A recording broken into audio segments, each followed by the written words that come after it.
What's up, everyone? John Rettinger from TechnoBuffalo here. Since I unboxed this white iPhone yesterday, I've been getting a slew of questions in the comments from that video about how the phone actually looks and wanting to see some more hands-on time with it, if there's any sort of screen bleeding, and how the quality looks. So I'm going to give you guys sort of a more thorough walkthrough of the white iPhone 4. Let's get started.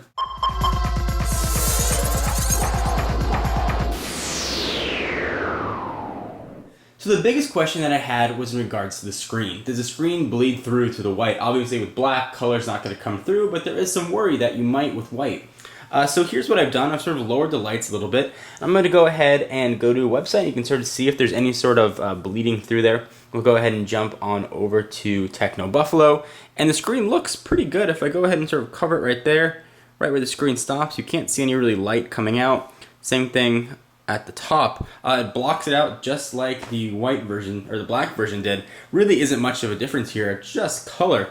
A lot of people are also asking about whether or not there were sort of dead pixels with the screen. So what I did was I took a black image and a white image.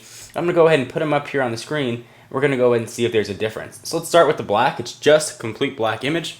Does not appear to be any sort of dead pixels there at all. Looks completely black. Next I have a white image. It's just the background that I'm filming on right here. I took a picture of. And again, nothing's black, nothing's glowing. Sometimes stuck pixels can turn red. I haven't had any sort of issue like that. So go ahead and go to the next one. And even on any picture that I have, there's no sort of ghosting image. Things seem to look very clear. So the next sort of big question was about build quality. How does the white iPhone look? I'm gonna go ahead and give you a bit of a more thorough walkthrough. So I'm gonna zoom the camera up a little bit here. So things are looking pretty stock. I've got an invisible shield on here now that wasn't on there yesterday. You could see it kind of a little bit on the button. You can see there's a little bit of a plastic covering on it just to protect it from scratching. So the front-facing camera is lined up perfectly, so is a microphone and proximity sensor. You can now see the proximity sensor because obviously it's white. On the black version, the black hole is just kind of blended in. On the sides, things look just as the black iPhone 4 did. On the bottom, the speaker and microphone. And on the other side as well, you can see the invisible shield there extends right up to the micro SD cover. And then that sort of opens so I can access it, and then the invisible shield starts again.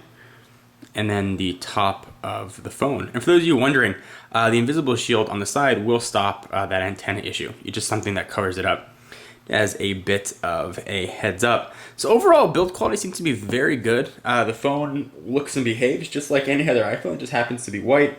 The button works very well. It's got the same clicky button feel that the iPhones have always had.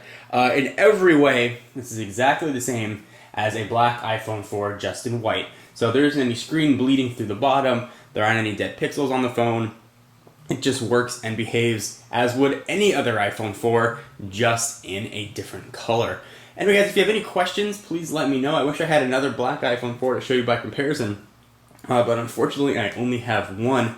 So hopefully this helps and sort of can show some differences between the black and the white one if you have a black one in your hand or you've seen one in the store. This will hopefully give you a basis for comparison.